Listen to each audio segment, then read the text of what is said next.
開始這樣冷，全部快樂片段彷彿笑話。喂，我幾廿歲嗰個女人，係唔好意思嚇啊！你好啊，上邊嗰個妹妹，其實我哋今日咧呢幾日咧，我哋講嘢咧都比較文明嘅啦。點解唔知點解可能 check 得比較犀利嚇？唔係，因為七一。呢個唔好講啦嚇，姐姐你啊，好。嗱呢個都好危險啊！等下你肯定俾人 cut 落去嘅啦啊！我睇下倒數第一咪又係邊個嚟？我都盡量唔夠膽出聲啊！喂，你好啊，倒數第一咪，倒數第一咪，你出聲啊！倒數第一咪，喂，你好，小燕姐姐。係你點樣㗎？你分享故事定係講佢㗎？分享故事嘅。分享故事嘅，你不如你等一陣間啦，好唔好？好嘅嚇，你嗰度好嘈啊！你整佢先嚇。嗱，咁你聽唔係？嗱，如果你係疊暗心水同你老公嚟嘅話，咁我覺得你應該係開心見誠同你媽媽講有呢一回事。嗱，你唔講嘅話，你坦白啦，你坦白啦，好似佢咁講。喺你老公嗰邊嚟對你嘅。如果你係唔諗住嚟嘅，諗住同你老公一齊去面對呢件事，一齊同佢去求醫嘅話，咁樣呢件事暫且唔好同你媽講住，但係要你阿媽嚟去求醫先。係冇錯，佢我咪就係話咯，如果你係願意同佢一齊去面對呢件事，願意一齊去求醫，帶佢去求醫嘅，佢又應承嘅話，咁你哋係繼續做呢件事，呢件事就暫且唔好同你媽媽講住，就嗌你媽媽離開你屋企。暫時叫我媽媽離開我屋企，咁我應該點同我阿媽講，叫我媽媽離開咧？咁唔可能無啦啦咁掟佢走啊，係咪先？唔係，你就同我講你話，因為你而家係嗱，倒數第一咪個阿叔嗱，佢都講咗啦。嗱，你編個藉口啦，因為我剛才聽咧，如果你站喺即係佢係一個道德唔 OK 嘅人嘅角度，咁當然你就唔接受啦。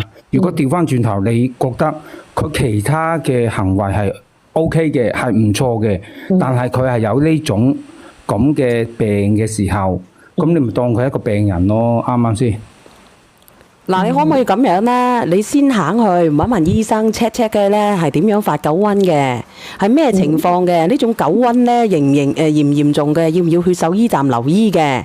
咁佢話唔使嘅，咁你咪直接同你老母坦白咯，話你個老公係咁樣嘅，咁而家咧佢就醫緊，就希望咧佢就唔使咁驚。我覺得都唔好講俾老人家知。唉，咁你點樣啊？你唔講嘅，你趕佢就話咁樣，其實乜嘢都可以坦白嘅啫。你話講唔講俾佢老母聽好啊？其實我又驚嚇到我媽咪啊！係啊，你阿媽幾經歷啦，都50歲咯。如果我決定，我都話啦，如果我嘅話，如果我決定係同我嚟嘅話，我就會，因為呢個時候你阿媽仲係企喺你老公嗰邊嘛，佢唔知咩回事嘛。咁就算你同我嚟咗嘅話，到時你阿媽會同你喺度炒大鑊嘅。咁倒不如，如果我決定係同佢嚟嘅話，我就會同我講發生咩事。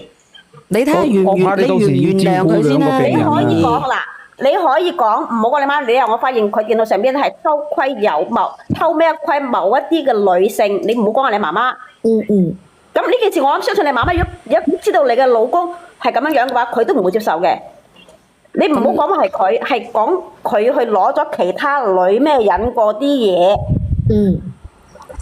你要唔要同佢喺埋一齊先？老實講，直接攤牌啦，話俾你老母知啦。佢咁樣嘅，如果你老母再咁樣勸你嘅，咁如果你話想去帶佢去睇睇獸醫嘅，去睇睇，想去帶佢去睇睇獸醫嘅，去睇睇咯。如果老母都咁樣勸你嘅，我就懷疑你個老母心態都有問題噶啦。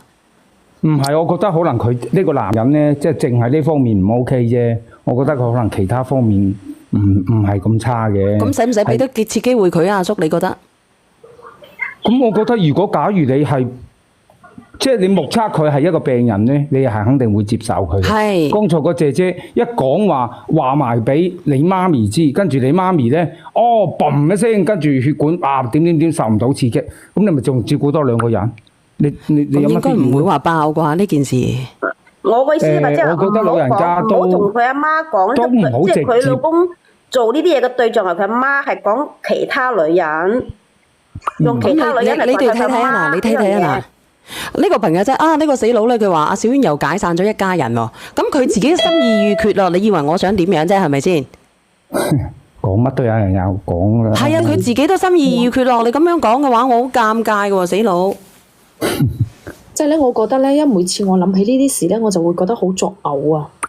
佢望你都去睇下心理醫生咯。如果佢真係一個病人嘅，而唔係話咧佢無論點樣都救唔到嘅。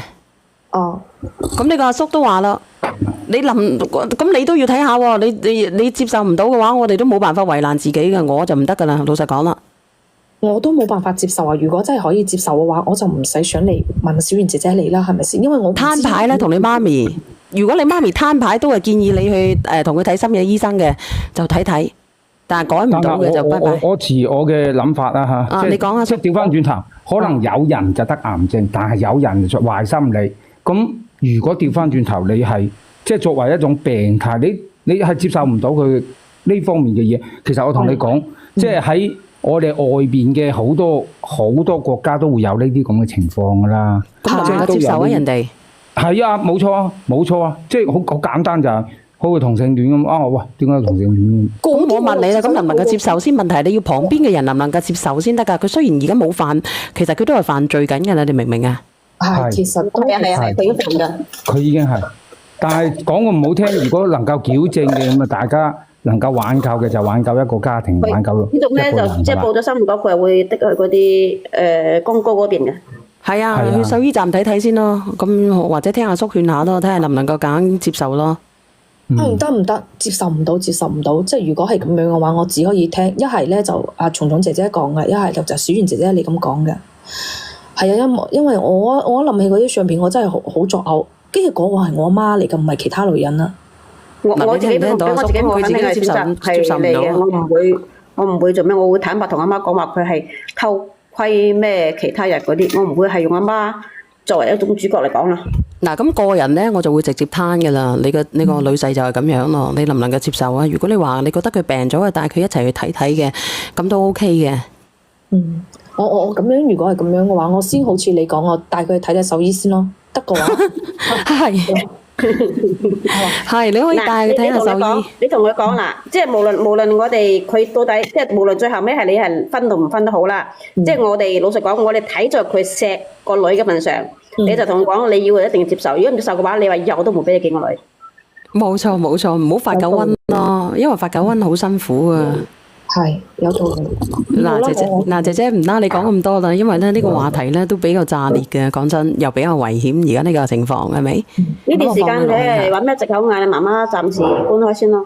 好，唔該晒你，小圓姐姐。唔使你多謝下啲直播間嗰啲三姑啊，同埋我哋啲哥哥啊嗰啲咯，好唔好？哥哥姐姐。